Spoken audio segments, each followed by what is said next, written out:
Hello guys, എല്ലാവർക്കും മിക്കാച്ചൻ്റെ സൂത്ര കൃഷിയിലേക്ക് വീണ്ടും സ്വാഗതം. നമ്മളിവിടെ ഈ കുപ്പിക്കകത്ത് ഉപ്പിലിട്ട് വെച്ചിരിക്കുന്നത് വെസ്റ്റ് ഇന്ത്യൻ ചെറിയാണ്.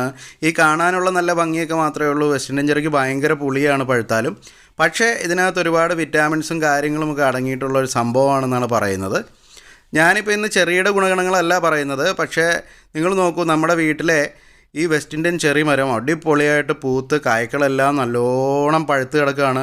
അപ്പോൾ ഇതിനെ പറിച്ച് ഉപ്പിലിടാൻ വേണ്ടി ചെന്നപ്പോഴാണ് ഇന്ന് അതിനകത്ത് വേറെ ഭീകരമായിട്ടൊരു കാഴ്ച നമ്മൾ കണ്ടത്. കണ്ടോ, നമ്മുടെ വെസ്റ്റ് ഇന്ത്യൻ ചെറി മരത്തിൽ ഒരു ടീം വന്ന് കൂട് കൂട്ടിയിരിക്കുകയാണ്. ഇത് എന്ത് തരം ഈച്ചയാണെന്ന് എനിക്ക് മനസ്സിലാവണില്ല. ഇത് തേനീച്ചയുടെ ഒരു സംഭവമാണെന്നാണ് എനിക്ക് തോന്നുന്നത്. കുറച്ചുകൂടെ അടുത്ത് പോയി നോക്കാനൊക്കെ പ്ലാൻ ഉണ്ടായിരുന്നു. ഒരുപാട് കായ അതിൻ്റെ അടുത്തൊക്കെ പഴുത്തും കിടപ്പുണ്ട്. പക്ഷേ അടുത്തേക്ക് ചെല്ലാൻ എനിക്ക് പേടിയാണ്. ഇനി ഇതിൻ്റെ കുത്ത് കിട്ടിയിട്ട് പെരക്കകത്ത് കയറിയിരിക്കേണ്ട അവസ്ഥ വന്നു കഴിഞ്ഞിട്ടുണ്ടെങ്കിൽ എല്ലാ പരിപാടിയും മുടങ്ങും. അപ്പോൾ അതുകൊണ്ട് അറിയാവുന്ന ആൾക്കാരൊന്ന് നോക്കിയിട്ട് പറയൂ, ഇത് എന്ത് തരം തേനീച്ചയാണ്, ഇനി തേനീച്ച തന്നെയാണോ അല്ലേ, ഒന്ന് കമൻറ്റിൽ ദയവായിട്ട് പറയും.